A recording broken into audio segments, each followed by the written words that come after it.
SHOT Show 2015 at the CRKT booth. Bob Terzuola. Hi. How are you, sir? I'm very good, thank you. It's an honor and a privilege to meet you. I know you hear a lot of that, and you're extremely generous and very cordial and a very polite, moderate guy. So I know you hear it a lot, but you don't let it go to your head, and that's always a good thing. Stuart. You're I very appreciate you saying all those nice things, most of which are not true, but they really sound good, and I appreciate it. Well, you know, I got to be there to testify in case we need to testify on your behalf, right? You're welcome to do that. Very good, very good. Now, I understand you've come on board with CRKT. I have. This is the first year. I did my, what I call the BT 70 knife. BT for Bob Terzuola. 70 because this is my 70th birthday year. Congratulations. And thank you very much. I made it this far. Well, there we go. This knife basically commemorates some of the features, the design features, which I either invented or were the first one to use, or very early on used them in folding knives. This disc, for example, which is used to open the knife with the thumb, that's my invention. You invented this, okay. I invented that. You'll see that on a lot of knives, especially factory knives. Right. But also many custom knives. And this is the type of design which I invented probably, I would say almost 20 years ago. About 20 years ago. Yeah, pretty close to it. What if you don't mind my asking, what prompted the inspiration for that aspect of putting that on a folder? With the disc? Yeah. They call me the father of the tactical knife.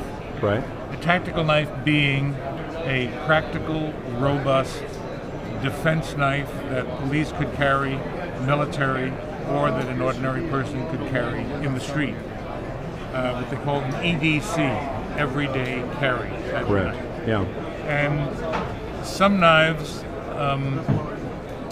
used to have a thumb stud, a little stud sticking out, so that you could open it with one hand. Right.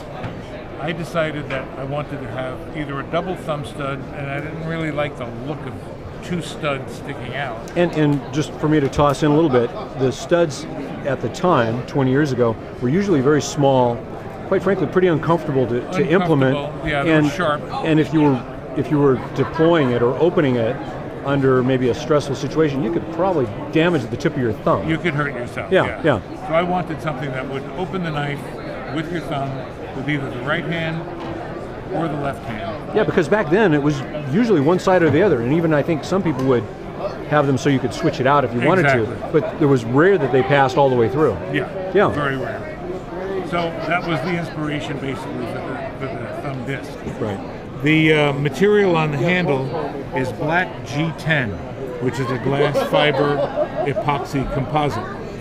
You'll see this on many, many, many knives today, both factory and custom.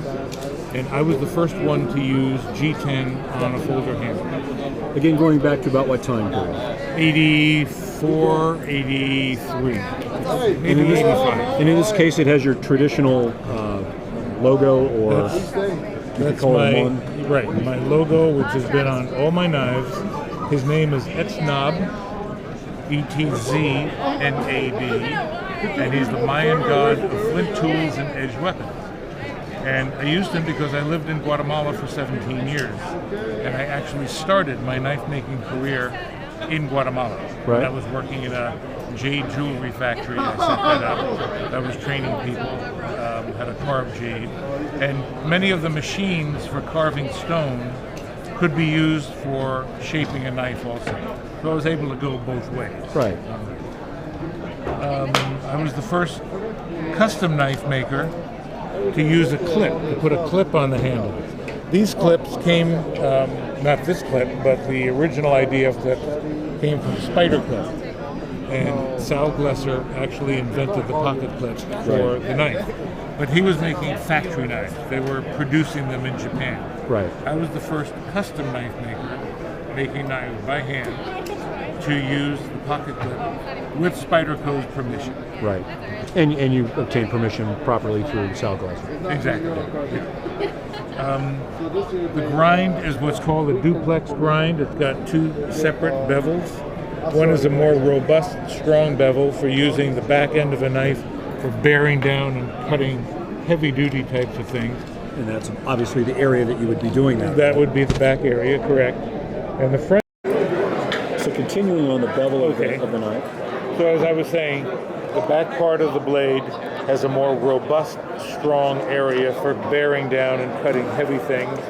And the front half, delineated by that line, is slimmer, has a sharper edge, and is a little bit more delicate for doing finer kinds of cuts and work like skinning, cutting paper, and so forth. I'm going to turn that just this way a little bit so I can get a little better focus on that part of it.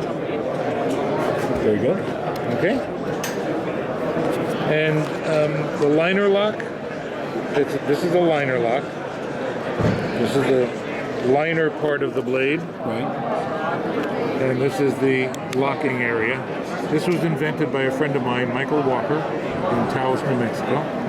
And he gave me permission to use it, and I was the second custom knife maker to be using this design. This is now very, very common. Very common in the industry, and you were the first one the first one I noticed using it. Well, I didn't have a lot of exposure to custom knives. Michael Walker invented it, and he used it on his knives, but he made very, very few knives, and they were very expensive, and they were art knives, and they were designed to be sold to a different special market. Right. Whereas my knives were tactical, more usable, more everyday carry type common, of stuff. yeah, as you could call it, everyday carry. Or more like an everyday man's knife. Exactly, Yeah. exactly. So there were more of them, a lot less expensive, of course, and a lot more accessible. And that's why you probably saw my knives with this lock rather than the original Michael Walker. Right. And as I said, I had limited exposure to custom knives at the time. So, and again, that's just a personal observation. And this, of course, was with permission of Michael. I actually went to his shop, and he showed me how to do this, how to do the work, how to get the angles just correct, the bevels and the pressures and so forth. And there is an element of the custom knife designer, maker, that is very generous with each other with regards to helping each other. Yeah. There's an element that's very, and has been for a number of years. This is, I used to work in jewelry, in various other industries. This is the only craft industry that I have ever been in where there's open and free exchange of information and ideas. And other knife makers are welcome in my shop. I've been welcomed into other knife maker shops. Whereas in the art business, the jewelry business, it's rare when they will share their trade, I don't know if you want to call it secrets, but their techniques, the things that they develop. Methods and... methods and so forth. Usually that information is guarded very jealously. Right. Sometimes taken to the grave. Sometimes taken to the grave. Yeah. That's absolutely correct. But in the custom knife world, it's really not true. Now, Bob, what is the expected availability of this knife? I think it's either late February or April. It should be so basically first quarter, perhaps the second quarter of 2015, depending on... It'll definitely be the first quarter. Okay, very good. Whether it's early April or late February, we're not sure. Do you know the approximate price point on this knife? $150. $150 suggested retail, correct? Very good. And is it going to be a limited run of some kind, or is it just they're going to manufacture until they're done? I don't think so. We didn't talk about limiting the run at all, since it's my first knife with CRKT. Right. They're expecting to be keeping it for quite a while. So I think it'll be part of the stable.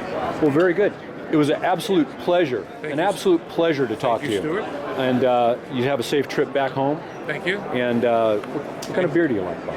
What kind of beer? Grolsch. Grolsch? It's a good beer. One of them. Yeah, it's a good beer. How about another?